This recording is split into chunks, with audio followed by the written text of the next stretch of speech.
"Uncle, I know the cure for your son," Autistic boy tells Millionaire. Richard Hartwell watched helplessly as his 9-year-old son wasted away in the bed of the most expensive hospital in New York City. For 3 weeks, Ethan hadn't opened his eyes for more than a few minutes, while the country's top specialists seemed increasingly lost in the face of the mysterious illness consuming the boy. Then, he felt a light touch on his arm. Turning around, he faced a skinny boy of about 12, with messy blonde hair and blue eyes that avoided direct contact. The boy wore a light blue lab coat several sizes too big, with colorful ink stains on the sleeves.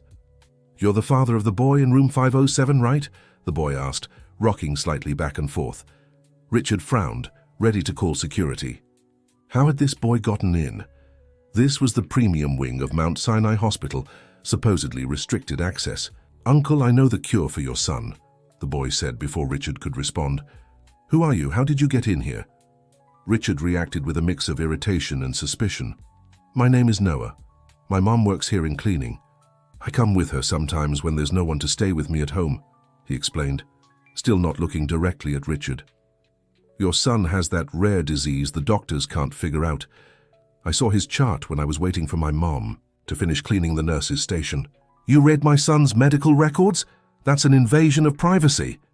Richard felt anger rising. "Where's your mother? She's going to be fired for letting you touch confidential documents."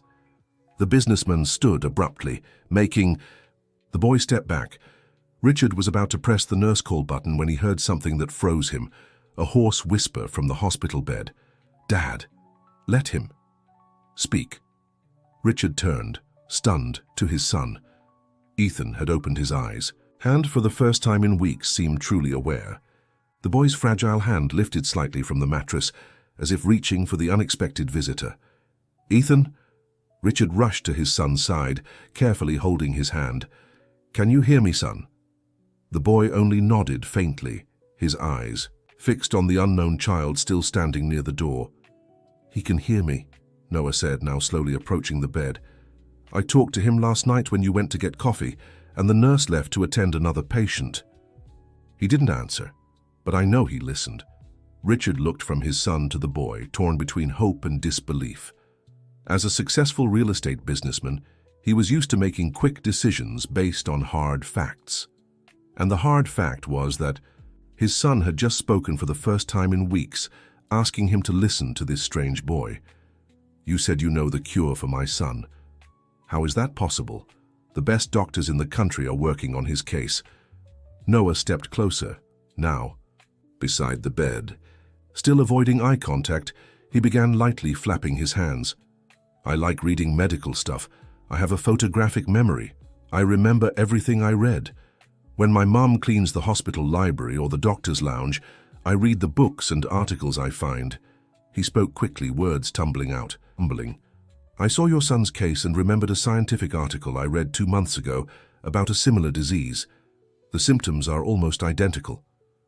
"What article? What disease?" Richard asked, trying not to let premature hope take over.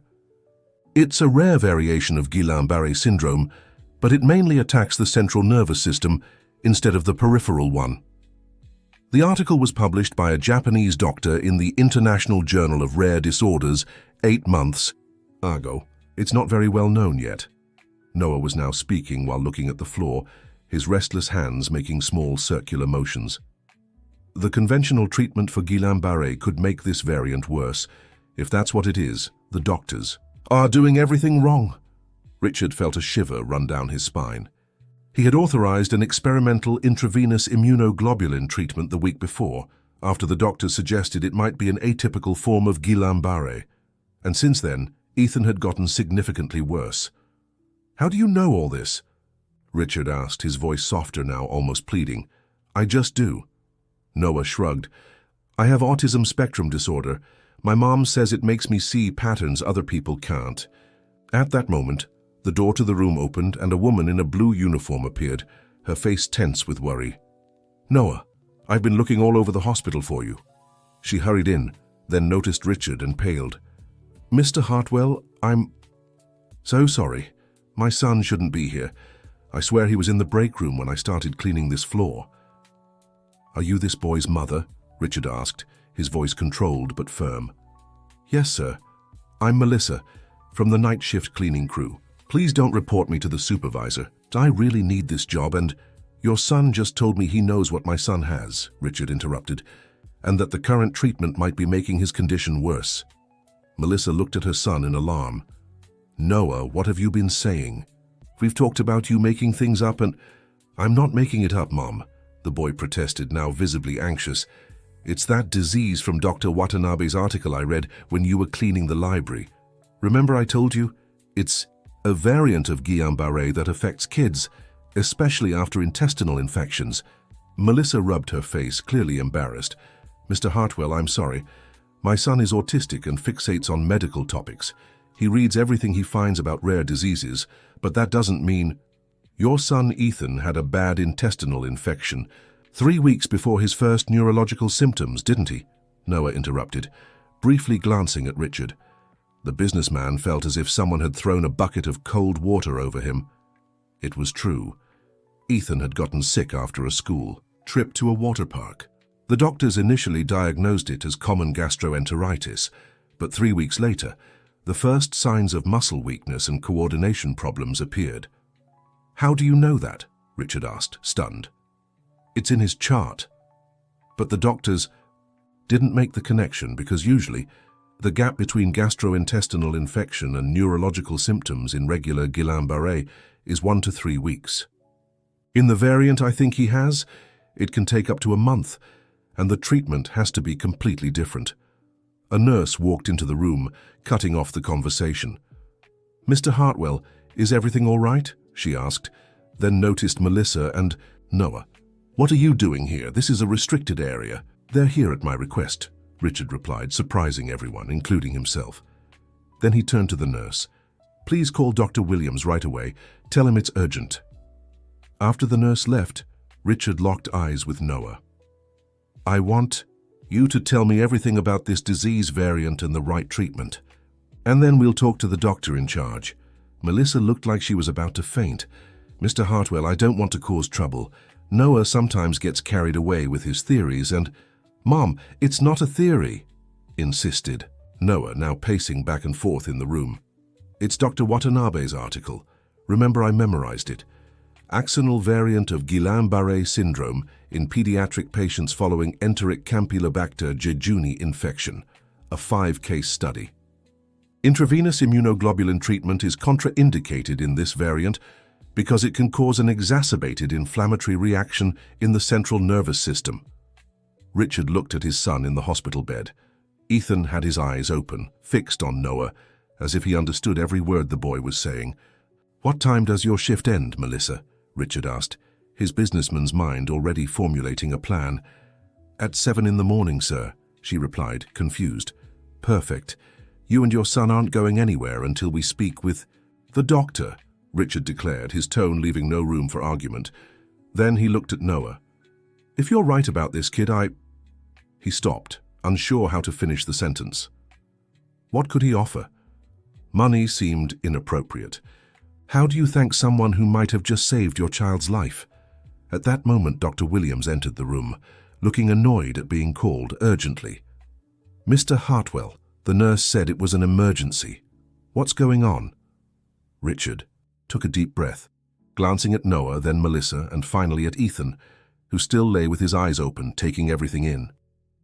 "Doctor, I think we need to completely reevaluate my son's diagnosis and treatment, and this young man here is going to explain why."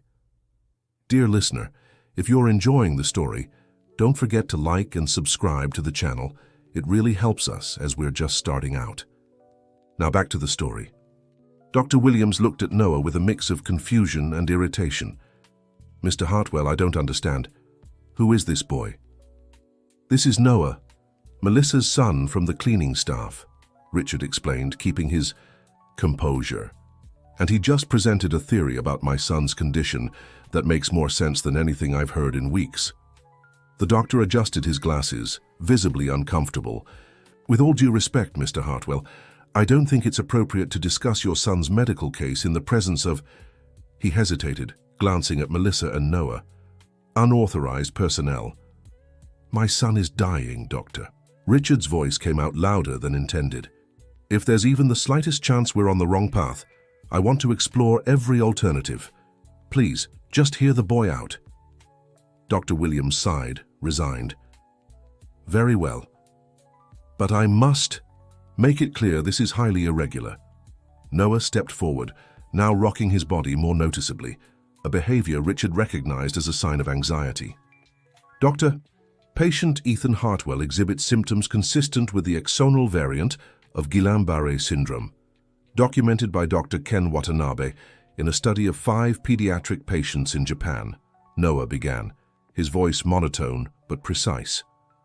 Clinical markers include delayed onset of neurological symptoms after enteric infection, approximately 4 weeks instead of the traditional 1 to 3 weeks, rapid progression of ascending muscle weakness to central nervous system involvement, with alternating periods of consciousness and profound lethargy. The doctor frowned, clearly surprised by the boy's articulation and technical knowledge. I'm familiar with Guillain-Barré syndrome, young man, but not this supposed variant you mention, and we've already considered and ruled out Guillain-Barré as a diagnosis. The study was published just 8 months ago in the International Journal of Rare Disorders, Volume 47, Issue 3, pages 428-441. Noah continued, unfazed. The variant is extremely rare, with only 5 documented cases up to the article's publication. Crucially, conventional treatment with intravenous immunoglobulin was contraindicated in all cases, as it triggered an exacerbated inflammatory reaction in the patient's central nervous systems. Dr. Williams seemed baffled. How do you know all this? He asked, skepticism giving way to curiosity. I have a photographic memory, Noah replied simply. I read the article 2 months ago in the hospital library and memorized every word. I can recite the full abstract, if you'd like. That's impressive, the doctor admitted, then turned to Richard. But, Mr. Hartwell, even if such a variant exists, we can't base our therapeutic approach on unverified information provided by... Ethan showed improvement today, Richard interrupted. He spoke for the first time in weeks, and it was to ask that we listen to this boy. That must mean something, don't you think? The doctor looked at Ethan, who remained awake, his eyes now fixed on his father. It's true, he displayed an unexpected improvement in awareness, Dr. Williams conceded. But that could just be a normal fluctuation in the course of the illness, not necessarily... Doctor, I'm asking you to verify this information, Richard insisted, his voice firm but controlled. If this article exists, if this variant is real, and if the treatment we're giving could be harming my son instead of helping him, we need to know now. The doctor hesitated, looking at Noah with a mix of suspicion and reluctant respect. Very well, he finally agreed. I'll verify the existence of this article, and if it's found, we'll study its implications for Ethan's case. But I must emphasize that we can't alter the treatment protocol based solely on the hunch of a boy, no matter how articulate. He is. It's not a hunch, Noah protested, now visibly agitated. The specific biomarkers for this variant include elevated levels of anti-GQ1B antibodies, alongside atypical inflammatory markers in the cerebrospinal fluid.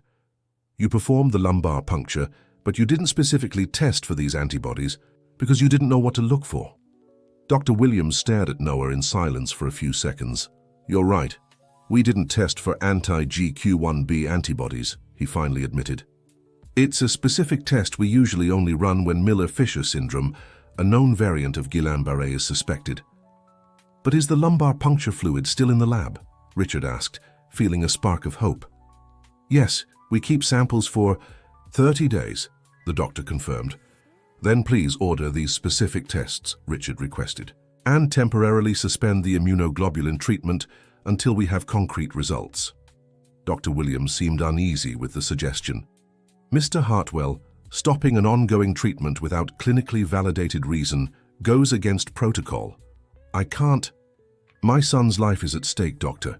Richard's voice trembled slightly, a rare occurrence for a man known for his unshakable demeanor in business circles.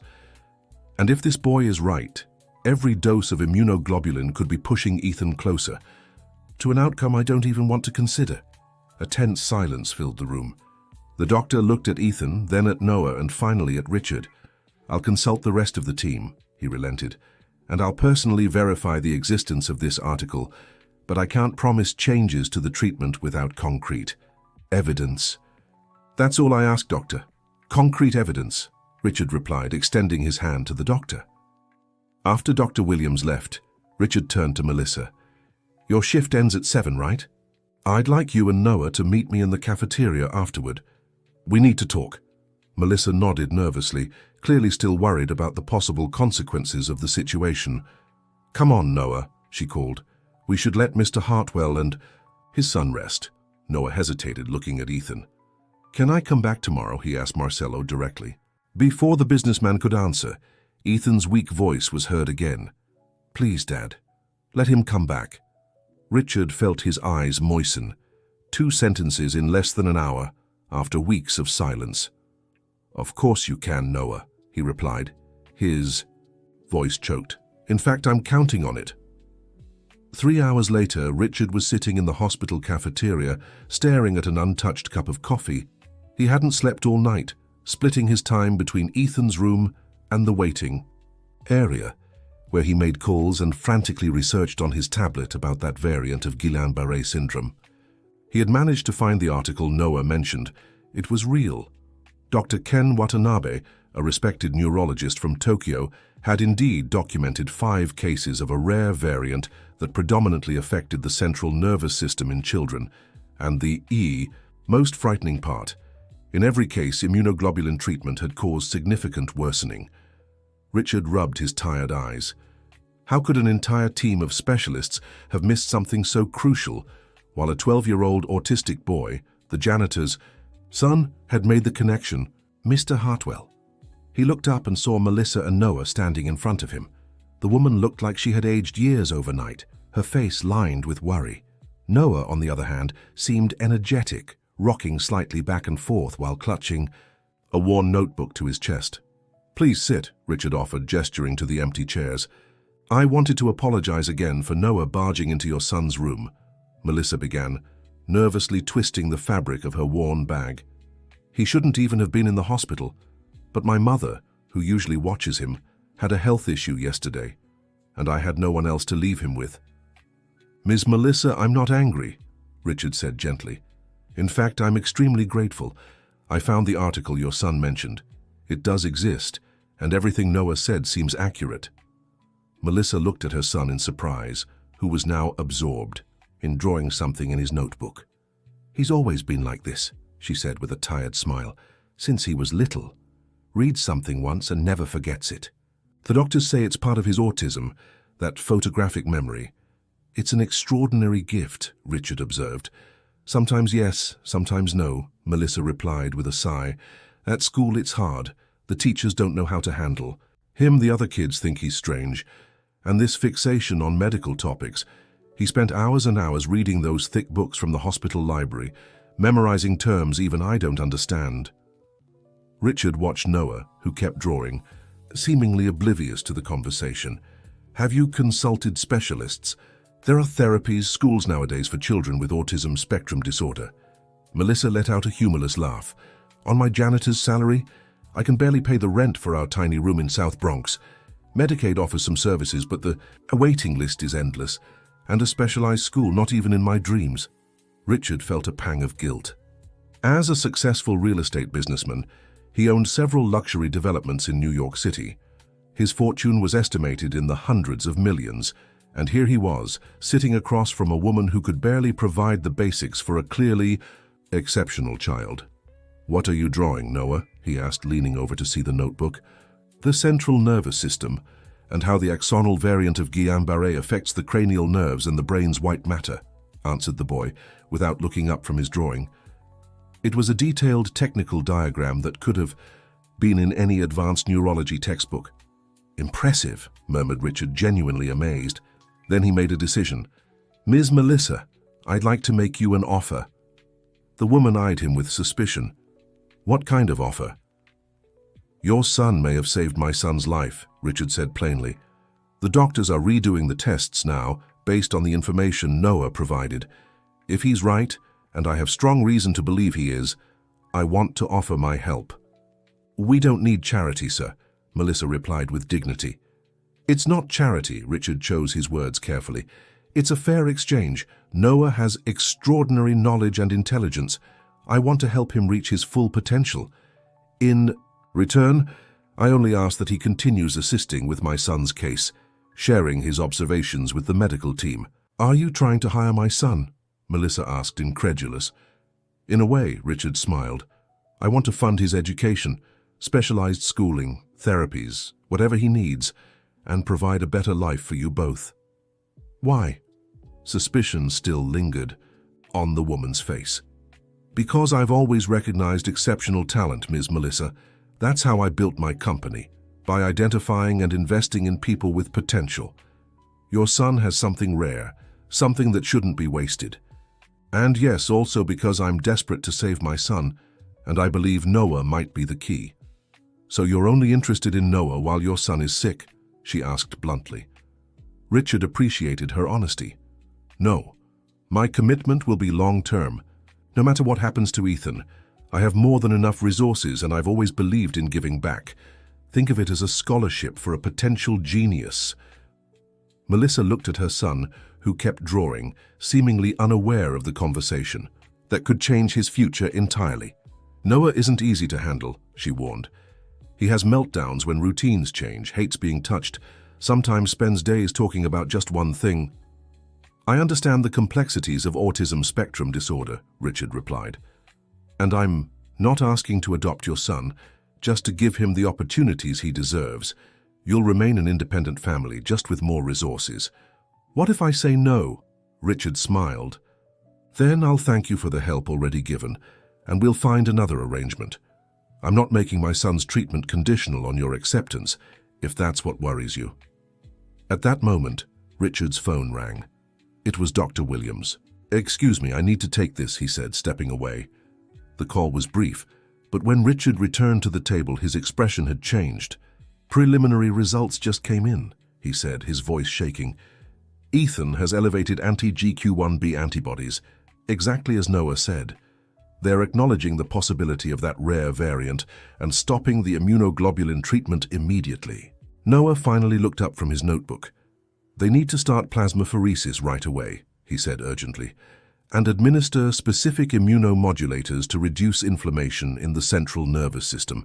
It's all detailed in Dr. Watanabe's article, pages 435 to 437. "I'll relay this to Dr. Williams," Richard agreed, quickly typing the information into his phone. Then he turned to Melissa. "Please think about my offer. Regardless of your answer, I'll always be grateful to your son." Melissa looked at Noah, who had gone back to drawing, completely absorbed. "I'll think about it," she finally promised. "But first, let's see if he was really right about your son." Richard nodded, respecting the woman's caution. He himself was still trying to process everything that had happened in the last few hours, how his life had completely changed since an autistic boy had walked into his son's hospital room. A week later, Richard was sitting in the hospital cafeteria again, but under entirely different circumstances. Ethan was responding well to the new treatment, still weak and far from recovered, but conscious and speaking. The doctors, initially skeptical, now admitted that Noah's intervention had likely saved the boy's life. Across the table, Noah flipped through a heavy neuroanatomy book, completely engrossed, while Melissa nervously stirred her coffee. "So, Mrs. Melissa, have you thought about my proposal?" Richard asked gently. She took a deep breath. "I've thought a lot, Mr. Hartwell, and I've talked with Noah too, in his own way, of course, but he understands more than people realize." "And have you reached a decision?" "Yes," she straightened her shoulders. "We accept your help for Noah's education and to improve our living conditions. But I have some conditions." Richard smiled, admiring the woman's strength. "I'm listening. First, I don't want to lose my job. I've worked since I was 12, and I wouldn't feel right living off charity." "I understand and respect." "For that," Richard nodded. "In fact, I have a better proposal than keeping your current job. I'm renovating one of my commercial buildings to establish a rare disease research foundation. I'd like to invite you to work there. with fair pay and hours that allow you to better support Noah. Melissa blinked, surprised. A research foundation? You're doing this because of your son? Partly, Richard admitted, but also because I realize there's a huge gap in the system. If it weren't for your son, Ethan might not have survived, even in the best hospital with the best doctors. How many other children are suffering because of inadequate research on rare conditions? And what would my job be there? Cleaning too? If you prefer, yes. But you could also be an administrative assistant, receptionist, or any other role. That fits your skills and interests. We'll provide the necessary training. Melissa seemed moved but still hesitant. And the second condition? Richard encouraged. I want guarantees that you won't tire of Noah. He can be difficult sometimes, bad days, meltdowns. What if in a few months you decide he's no longer worth the trouble? Richard understood her concern. We'll formalize everything legally. An employment contract for you. And an educational fund for Noah, managed by an independent entity. Even if I change my mind, which I won't, the resources for his education will be secured until he completes his studies. Melissa bit her lip, considering the offer. And about Noah helping with your son's case, what exactly do you expect from him? Just that he shares his observations if he notices something relevant, Richard explained. No exploitation or pressure. In fact, I'm already deeply grateful for what he's done. Noah, who had seemed oblivious to the conversation, suddenly closed the book and looked directly at Richard, something rare for him. I want to see Ethan today, he said bluntly. I found an article on occupational therapy for motor recovery after neurological damage. I have ideas to help him regain movement faster. Richard smiled. Of course, Noah. Ethan's been asking about you too. I have another condition, Melissa interjected. I want Noah to keep being treated like a normal boy as much as possible. I don't want him to become some kind of spectacle, you understand? Absolutely, Richard Hartwell agreed. I promise to respect both of your privacy and dignity. Melissa took a deep breath and finally nodded. Then we have an agreement, Mr. Hartwell. Richard extended his hand, which she shook firmly. You can call me Richard. After all, it seems our lives are now intertwined in ways we never imagined. Dear listener, if you're enjoying the story, don't forget to like and especially subscribe to the channel. It helps us a lot as we're just starting out. Now continuing. 2 months had passed since that fateful day when Noah had entered Ethan's room. The lives of everyone involved had changed drastically. Ethan was now at home, still recovering but making steady progress. The doctors called it a medical miracle, though Richard knew the real miracle had a first and last name, Noah Thompson. Melissa and Noah had moved into a comfortable apartment in Park Slope, just 2 blocks from the boys' new specialized school. Melissa now worked as an administrative assistant at the newly established Hartwell Foundation for Rare Disease Research, with a salary that allowed her, for the first time in her life, not to constantly worry about making ends meet. Noah thrived at his new school, where he'd finally found an environment tailored to his needs. 3 times a week after class, he went to the Hartwell's mansion for occupational therapy sessions with Ethan, where surprisingly, he helped just as much as he was helped. That Saturday afternoon, Richard watched the 2 boys in his backyard. Ethan, still using a cane for balance, tried to shoot a basketball into the low hoop Richard had installed especially for therapy. Noah stood beside him, explaining with technical precision the correct movement to improve motor coordination. He's making incredible progress, Jennifer, Richard's wife, remarked as she approached with a tray of juices. Both of them are. Richard nodded thoughtfully. It's amazing how life turns. 3 months ago I was desperate, watching our son waste away with no one able to help. Now we have hope, Jennifer finished, resting her head on her husband's shoulder. And all thanks to that extraordinary boy, who took enormous risks to help a stranger, Richard reflected. He entered a restricted hospital area, confronted adults, insisted on his theory even when everyone doubted him. He doesn't see the world like we do, Jennifer said softly. Melissa told me Noah doesn't understand why everyone considers him a hero. To him, he saw a problem and knew the solution. Not offering it would have been illogical. Sometimes. I wonder who's really on the spectrum, Richard murmured. Us who overlook people like him, or him who simply sees the world differently. Just then, Noah waved excitedly from the yard. Uncle Richard, come see, Ethan made 3 baskets in a row. Richard smiled at the rare enthusiasm in the boy's voice. I'm coming, he called, handing his glass to Jennifer. As he walked toward the boys, Richard reflected on how his definition of success had changed. For years, he'd measured his achievements in numbers, square footage built, property values, bank balances. Now his most precious moments were watching his son improve day by day and seeing Noah find his place in the world. Look, Dad, Ethan exclaimed, trying to balance without his cane. He was still pale and thinner than usual, but his eyes shone with a determination that moved Richard deeply. I see that, champ, he encouraged, positioning himself to catch the ball if Ethan lost his balance. Ethan has been improving by 7.8% each week in terms of motor coordination, informed Noah in his precise way of speaking. If he continues at this rate, in approximately 6.2 weeks, he won't need the cane for short distances anymore. Richard smiled at the boy. He had learned to appreciate the direct and factual way Noah communicated. That's excellent news, Noah. What about muscle strength, slower recovery? Approximately 5.3% weekly.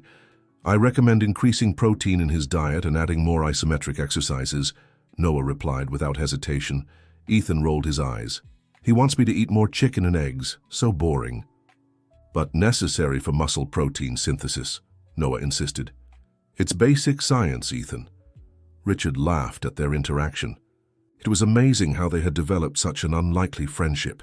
Ethan outgoing and emotional, Noah literal and analytical. Somehow they complemented each other perfectly. All right, scientist, Richard teased, lightly ruffling Noah's hair, a gesture the boy now tolerated, though he still sometimes dodged it. We'll follow your recommendations.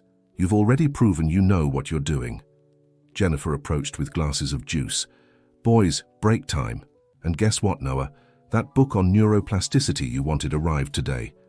Noah's eyes lit up. Neuroplasticity and Functional Recovery by Dr. Ramachandran, the updated 2023 edition. That's the one, Jennifer confirmed. It's in the study room. Can I go see it now?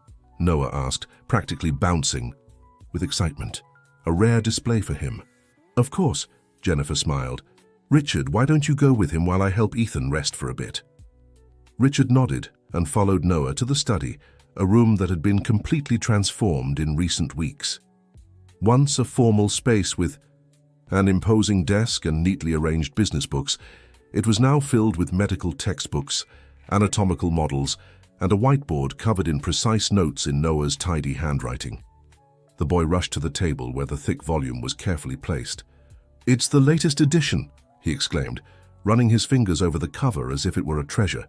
There's a whole chapter on neurological recovery in pediatric patients. Richard watched, fascinated, as Noah quickly flipped through the book, his eyes scanning the pages at an impressive speed. Are you really reading all that right now? He asked curiously. Yes, Noah replied absently. I'm memorizing chapter 7. It has important information for Ethan's case. Richard sat in a nearby armchair, taking in the scene. It was still hard to believe how much his life had changed. The foundation he had started out of gratitude was growing quickly, attracting talented researchers and forming partnerships with international institutions. They had already identified 2 other cases of the same rare variant that had affected Ethan, helping save those children too. Uncle Richard? Noah's voice pulled him from his thoughts. Yes, Noah? Thank you for the book, the boy said, still looking at the pages, and for your computer and the new school and letting my mum work somewhere nice. The simplicity and sincerity of the gratitude touched Richard deeply. No, Noah, thank you. For saving my son. For teaching us so much. Noah finally looked up from the book, meeting Richard's gaze with a serious expression. People always thought I was weird, he said, his voice flat but full of meaning. At my old school, they called me strange, an alien. They said I only knew how to memorize things but didn't understand anything. Richard felt a tightness in his chest. Those people were wrong, Noah, completely wrong. I know, the boy replied with surprising serenity. My mum always said that one day I'd find my place, that my different brain wasn't defective, just different. He paused as if carefully choosing his next words. Here with you, with Ethan at the new school, I don't feel so strange anymore. People don't look at me like I'm from another planet. Because they're finally seeing what's always been there, Richard said gently. A brilliant boy with so much to offer the world. Noah nodded, seeming satisfied with the explanation. I'll keep studying hard, he declared with determination. I want to be a doctor one day, a neurologist like Dr. Watanabe. I want to help other kids like Ethan. And you'll be an amazing doctor, Richard assured him. We'll do everything we can to make that dream come true. It's not a dream, Noah corrected with his characteristic literalness. It's a plan. Dreams are mental productions during REM sleep. This is a goal with logical steps for its achievement. Richard couldn't hold back a smile. You're right, Noah. It's a plan, and we'll make it happen together. Richard's phone rang, interrupting the moment. It was Melissa. Hello, Melissa. Yes, Noah is here with me. No, don't worry, he can stay for dinner. Of course, the driver can take him later. Richard paused, listening. Oh, that's wonderful. Congratulations. I'm sure Noah will be very happy to hear the news. Hanging up, he turned to the boy who had gone back to reading. Noah, your mom just found out she got accepted into the hospital administration technician course, the one she applied for last month, remember? Noah looked up, a small smile forming at the corner of his lips. Will she be able to go to college after? He asked. If that's what she wants, absolutely, Richard assured him. Good, Noah approved. My mom is smart. She just never had the chance.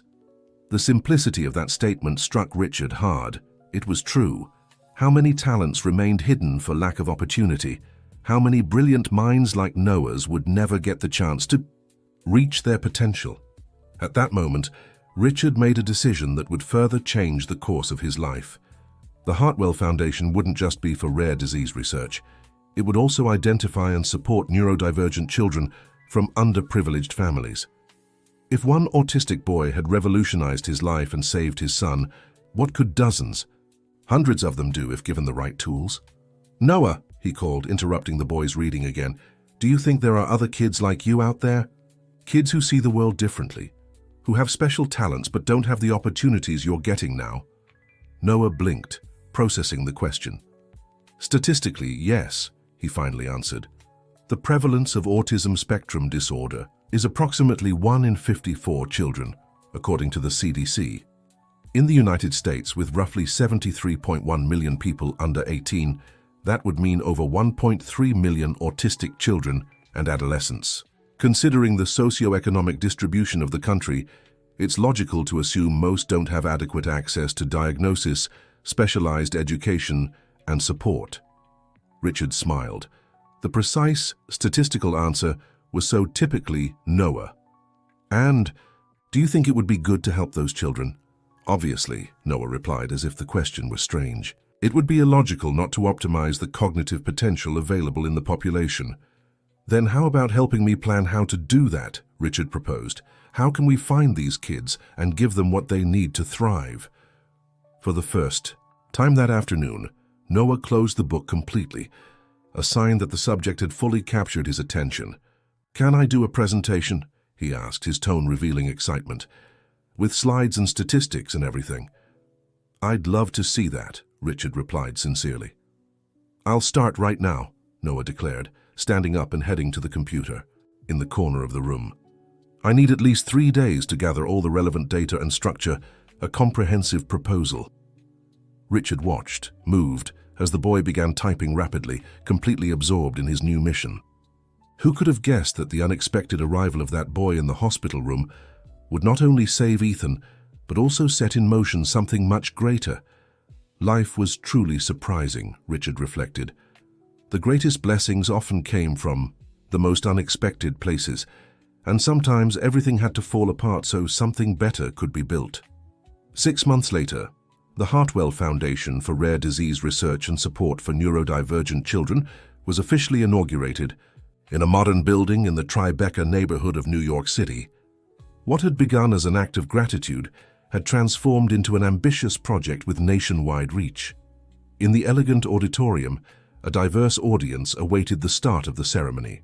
Doctors, researchers, educators, families of children with rare diseases or neurodivergent conditions, journalists and officials, all drawn by the extraordinary story behind this initiative. Backstage, Richard nervously adjusted his tie. "Do you really think I should tell the whole story?" he asked Jennifer, who was reviewing the final notes for his speech. "The truth is powerful, my love," she replied, smoothing his shirt collar. "And inspiring. People need to hear how it all began." "And Noah? Do you think he'll be comfortable with the spotlight on him?" Jennifer smiled. "He and Melissa already know what you're going to say. And remember, you agreed he doesn't have to go on stage if he doesn't want to." Richard nodded, still nervous. Not about the business. He'd been used to public speaking since the start of his career, but because of the personal nature of what he'd share today. "Has the Watanabe family arrived?" he asked, changing the subject. "Yes, they're in the front row," Jennifer confirmed. "Dr. Watanabe seems just as excited as you are about the partnership." The foundation had established a cooperation program with Dr. Ken Watanabe's lab, who had come all the way from Japan for the inauguration.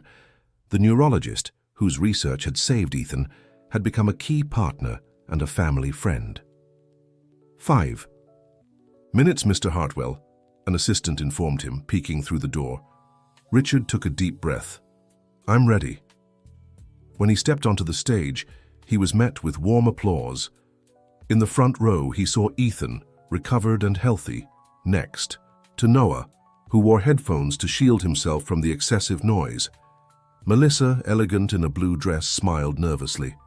Beside them were Dr. Watanabe and his team, and to the right, the medical team who had cared for Ethan, including Dr. Williams, once skeptical, now one of the Foundation's researchers. "Good morning, everyone," Richard began, adjusting the microphone. "I'm deeply grateful for each of you being here on this very special day. The Hartwell Foundation was born from a personal story I'd like to share with you." For a moment, his voice wavered, emotion threatening to overwhelm him. Then he looked at Noah, who watched him intently, and found the strength to continue.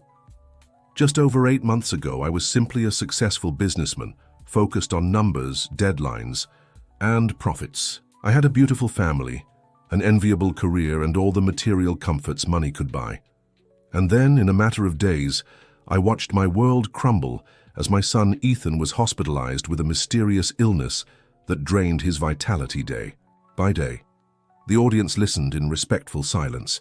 "I hired the best specialists, sought medical opinions in the United States and abroad, tried to use all my influence and resources to save my son, but nothing worked. Ethan was wasting away before our eyes, and the doctors, with all due respect to the excellent professionals here, seemed as lost as we were." Richard Hartwell paused, taking a sip of water. "And then, when all seemed lost, something extraordinary happened. A 12-year-old boy walked into my son's hospital room, an autistic boy, the son of the hospital's cleaning lady, who had spent months reading medical books and articles while accompanying his mother to work." Noah fidgeted in his chair, clearly uncomfortable with the attention, but stayed present as he had promised. This boy, with his extraordinary mind and photographic memory, identified a rare condition the specialists had overlooked, a variant of Guillain-Barré syndrome documented by the esteemed Dr. Ken Watanabe, who honors us with his presence today. Richard made a respectful gesture toward the Japanese doctor, who nodded in acknowledgement. More importantly, this boy noticed that the conventional treatment Ethan was receiving could be harmful for this specific variant. Murmurs rippled through the audience. I admit, at first I was skeptical. How could a 12-year-old boy with no medical training know more than an entire team of specialists? But desperation made me listen, and thank God I did. Richard then recounted how tests confirmed Noah's diagnosis, how the treatment was adjusted following his suggestions, and how Ethan began to recover almost immediately. My son is alive today because of the brilliant mind of a boy society often marginalizes for being different. A boy who saw patterns where others saw only chaos, who memorized complex information with extraordinary ease, and who had the courage to speak up when he realized he could help. Tears glistened in the eyes of many in attendance, including Richard's own. This foundation is born, therefore, from a twofold promise: to research rare diseases overlooked by conventional medicine, and to identify, support, and nurture brilliant neurodivergent minds, especially among families without resources. Because I believe, and my personal experience confirms, that neurological diversity is not a flaw to be fixed, but a precious resource our society cannot afford to waste. After detailing the Foundation's programs, the Rare Disease Research Center, the Scholarship Program for Neurodivergent Children, Family Support, and international collaboration with Dr. Watanabe's lab, Richard concluded his speech. This foundation is not just my way of repaying the gift of my son's life. It's an acknowledgement that perhaps we've had it all wrong, that those we call different or disabled may, in fact, possess exactly the skills and perspectives we desperately need to solve society's most complex problems. Richard paused, looking directly at Noah. That boy who walked into my son's hospital room and said, "Uncle, I know the cure for your son," is here today. And though he's too shy to come up on this stage, something I completely respect, I want everyone to know he is the true founder of this place. Noah, you didn't just save Ethan. You profoundly changed our family's life, and through this foundation, you will change countless others. The audience erupted in enthusiastic applause. Noah, visibly uncomfortable with the attention, still managed a shy smile and nodded in acknowledgement. As the applause died down, Richard concluded, "As we officially inaugurate the Hartwell Foundation, I ask everyone to remember this. Sometimes, wisdom comes from the most unexpected places, and often it's those who see the world differently, who can show us solutions we'd never imagined. Thank you." The ovation that followed was thunderous. As he stepped off the stage, Richard saw Ethan awkwardly hug Noah, who tolerated the contact, a huge step for the boy who once shied away from any touch. Melissa, tears in her eyes, approached Richard. "Thank you," she said simply, "for believing in him." "No, Melissa," Richard replied, gently squeezing her hands. "Thank you for raising him to be exactly who he is." As the event continued with the traditional ribbon-cutting ceremony and facility tours, Richard stayed close to Ethan and Noah. He watched with quiet emotion as the two boys interacted with visitors, Ethan with his natural charm, Noah with his impressive factual precision. At one point, Dr. Watanabe approached him. "Hartwell-san," the doctor said in his formal English, "your boy Ethan has fully recovered. It's remarkable." "Thanks to your research, doctor," Richard replied sincerely. "And to the brilliant mind of that boy over there." The Japanese doctor observed Noah for a moment. "Minds like his are rare and precious," he remarked. "In Japan, we have a concept called valued neurodiversity, the idea that different kinds of minds aren't disabilities, but natural and potentially valuable variations of human cognition." "That's exactly what we're trying to promote here," Richard agreed. "You've turned personal tragedy into something beautiful," Watanabe noted. "That's admirable." Richard shook his head. "I just followed the example of a brave boy who walked into a hospital room and said, 'Uncle, I know the cure for your son.'" Dear listener, if you're enjoying the story, please take a moment to like and subscribe to the channel. It helps us a lot as we're just starting out. Now, continuing. A year after the Hartwell Foundation's inauguration, the institution had already become a national leader in rare disease research and support for neurodivergent children. Over 50 children with autism spectrum disorder from low-income families received full scholarships to specialized schools, and the research center had helped correctly diagnose and treat dozens of rare disease cases that were previously misdiagnosed. On a sunny Saturday morning, Richard walked through the Foundation's halls, admiring the modern labs and classrooms specially designed for children with diverse sensory needs. It was a special day, the first American symposium on neurodiversity and rare diseases organized by the Foundation. In the main lobby, an exhibit caught his eye. "Extraordinary Minds, a New Perspective on Autism," the banner read. It showcased artistic and scientific works created by the scholarship children. Richard paused in front of an impressive 3D model of the human brain, detailing with anatomical precision the neural circuits affected by the Guillain-Barré syndrome variant that had nearly taken Ethan. "Do you like my project?" asked a familiar voice behind him. Richard turned and smiled at Noah. The boy, now 13, was noticeably taller, but still had the same intense, curious gaze. "It's extraordinary, Noah," he replied sincerely. "The anatomical precision is stunning." "I used data from Dr. Watanabe's latest paper," Noah explained, pointing to specific details on the model. "He sent the MRI images of the new cases identified in Japan. I managed to map exactly where the inflammation is concentrated in the brainstem." Richard Hartwell shook his head in admiration. Even after a year of almost daily interaction, Noah's ability to absorb and process complex information still amazed him. "Are you ready for your presentation?" he asked gently, aware of the anxiety Noah often felt before public speaking. "Yes," the boy replied, though his slight body sway hinted at nervousness. "I practiced 7 times with my mum and 5 times with Ethan. I memorized every slide and calculated the exact timing for each topic." "I'm sure you'll be brilliant," Richard assured him. "But remember, if you feel too uncomfortable, you can stop at any time. No one will be disappointed." Noah nodded, appreciating the understanding. A year of intensive therapy and proper educational support had done wonders for his social skills, but high-sensory situations remained a significant challenge.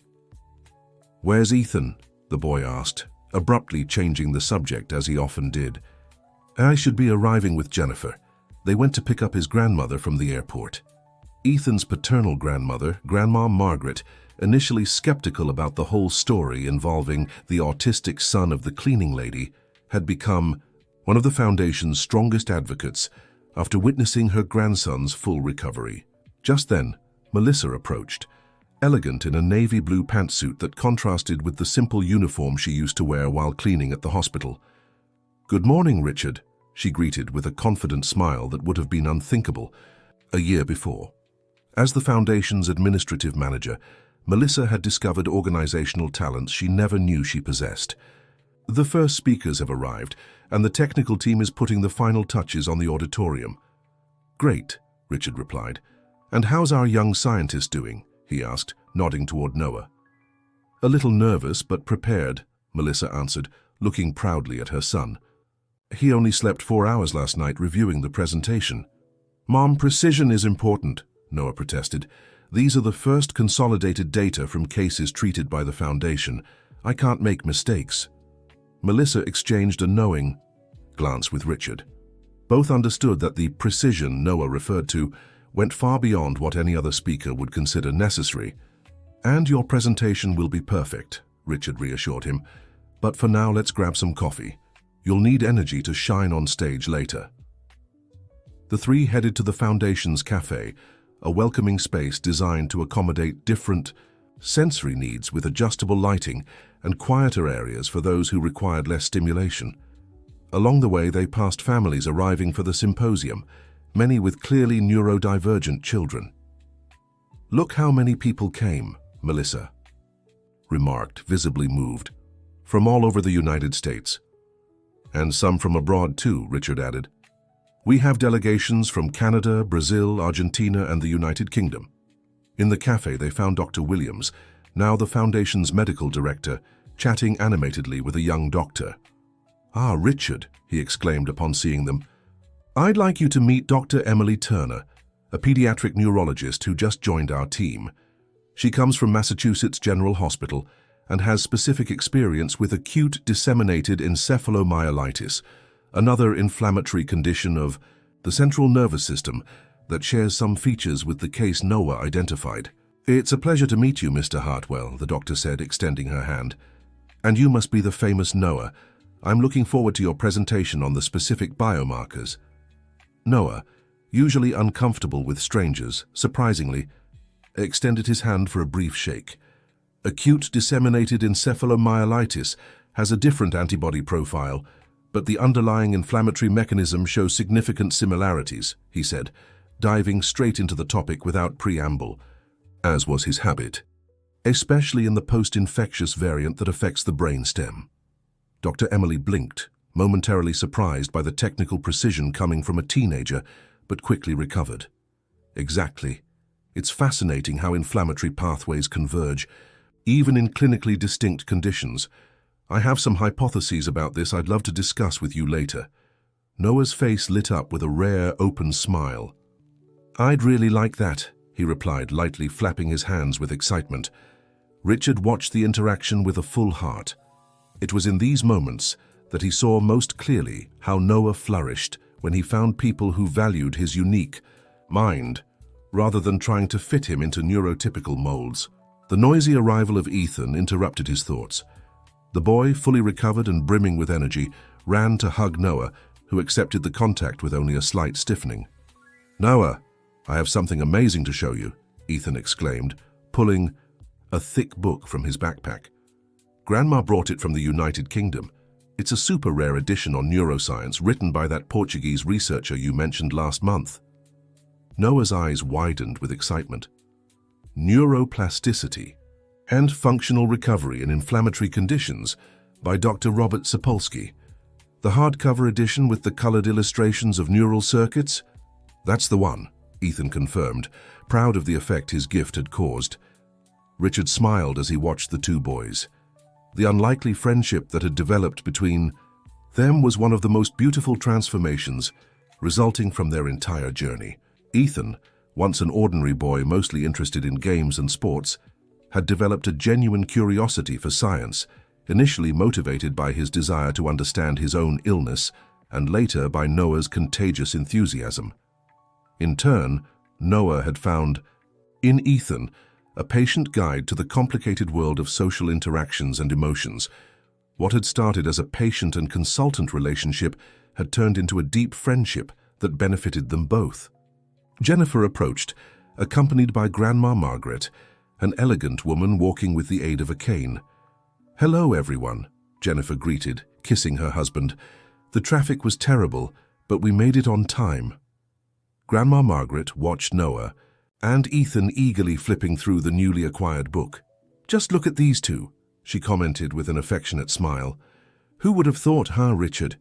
Remember when you called me in despair from the hospital, and now—" Richard nodded, moved by the memory of those dark days. "Life surprises us in the most unexpected ways, doesn't it? And thank God for that," the older woman replied, watching her grandson with pride. Ethan not only fully recovered, but grew as a person. The way he understands and accepts others' differences now, it's a lesson for many adults.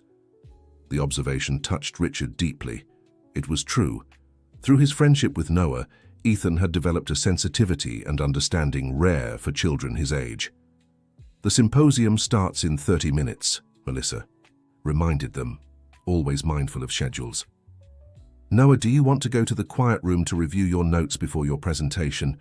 The quiet room was a small space, designed specifically for moments when Noah needed to regroup from sensory overload. With dim lighting, soundproofing, and comforting items like his favorite weighted blanket, it was an essential refuge during busy events like this one. "Yes, please," the boy agreed, carefully closing the book. "I need exactly 17 minutes for my preparation routine." "Can I come with you?" Ethan asked. Noah thought for a moment. "You can, but you have to stay completely silent, no questions, no comments." "Deal," Ethan promised solemnly. The two boys walked out accompanied by Melissa, leaving Richard, Jennifer, and Grandma Margaret in the cafeteria. "1 year, Richard," Jennifer remarked, squeezing her husband's hand. "1 year since our lives changed completely." "For the better," Grandma Margaret added. "I've never seen you so fulfilled, my son, not even during your biggest business successes." It was true, though Richard still managed his real estate ventures, most of his time, energy, and passion were now devoted to the foundation. He had discovered a purpose that went beyond accumulating wealth and prestige. "Shall we?" Jennifer suggested, checking her watch. "I want to make sure we get good seats for Noah's presentation." As they made their way to the auditorium, Richard quietly reflected on the extraordinary journey of the past 18 months. From a businessman solely focused on numbers and results, he had transformed into a passionate advocate for neurodiversity and humanized medical research. And all because an autistic boy had mustered the courage to walk into a hospital room and say, "Uncle, I know the cure for your son." The auditorium was packed when Noah stepped onto the stage, wearing a light blue dress shirt, his favorite color, which also helped calm him. And clutching his note cards firmly, the boy looked both nervous and determined. From the front row, Richard, Jennifer, Ethan, and Melissa watched with a mix of pride and apprehension. Everyone knew how challenging this moment was for Noah, with all the lights, eyes, and expectations directed at him. "Good morning," Noah began, his voice shaky at first, but growing steadier as he settled into his element. "My name is Noah Thompson. I'm 13 years old, and I'm a junior researcher at the Hartwell Foundation.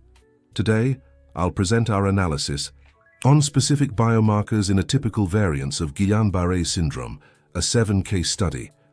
As he progressed through his presentation, Noah's voice grew more confident. His repetitive movements, the slight rocking and occasional hand flapping, remained present, but they no longer seemed like signs of anxiety. Instead, they appeared as part of his unique communication style. The detailed slides displayed complex graphs and MRI images, all explained with a clarity and depth astonishing for someone so young.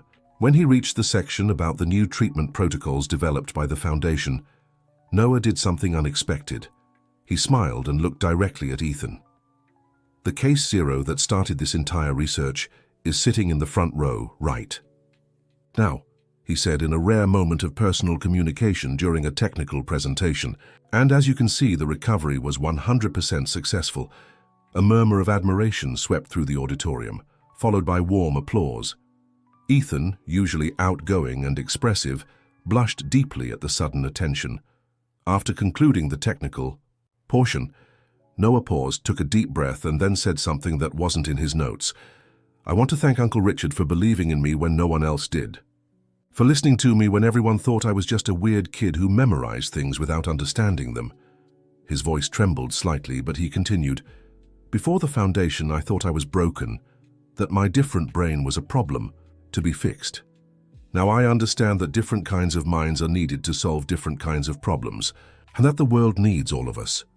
Richard Hartwell's eyes filled with tears. Beside him, Melissa sobbed quietly, while Jennifer squeezed his hand tightly. Ethan, in a spontaneous gesture of support for his friend, stood up and began clapping enthusiastically. Within seconds, the entire auditorium was on their feet, applauding not just the brilliant scientific presentation, but also the courage and authenticity of that extraordinary boy. When Noah stepped off the stage, still visibly shaken by the emotional and sensory overload, he was met with a loving hug from his mother. Richard approached, respecting the boy's personal space. "You were amazing, Noah," he said simply. "I got nervous at the end," the boy admitted, avoiding eye contact. "It wasn't in my slides, I improvised. And it was the most beautiful part," Richard assured him. Ethan joined them, brimming with excitement. "You crushed it, Noah. Everyone thought you were incredible. Even those super serious doctors were impressed." Noah allowed himself a small smile. "I think I need to go to the quiet room now," he said, his voice revealing exhaustion. "Too much sensory stimulation." "Of course, sweetheart," Melissa agreed immediately. "I'll go with you." "Can I come too?" Ethan asked, eager to stay close to his friend in this moment of triumph. Noah hesitated for a moment, then nodded. "Okay." "But, I know," Ethan interrupted with a grin. "Absolute silence, promise." As the boys walked away with Melissa, Jennifer moved closer to Richard. "What's on your mind?" she asked, recognizing her husband's thoughtful expression. "Just how strange life's journey is," he replied, wrapping an arm around her shoulders. "How sometimes everything has to fall apart before we discover what truly matters." Jennifer nodded in understanding. "You turned a potential tragedy into something extraordinarily positive, Richard. Not just for Ethan and us, but for so many other families." Richard shook his head. "It wasn't me," he corrected gently. "It was that extraordinary boy who had the courage to walk into a hospital room and say, 'Uncle, I know the cure for your son.'" 2 years after Ethan's fateful hospitalization, the Hartwell and Thompson families gathered for a special dinner at Richard and Jennifer's home. It was an intimate celebration. marking not only the anniversary of Ethan's full recovery, but also a significant achievement for Noah, his first co-authorship in a prestigious international medical journal. The article, titled Distinctive: Immunological Features in Rare Variants of Guillain-Barré Syndrome, an analysis of 15 pediatric cases, was led by Dr. Ken Watanabe, but listed Noah Thompson as a key collaborator in identifying specific antibody patterns associated with the condition. The table was set in the garden under the stars. Noah, now 14 and noticeably taller, wore a new dress shirt, a gift from Richard for the occasion. A faint smile appeared every time someone mentioned his name printed in the scientific journal.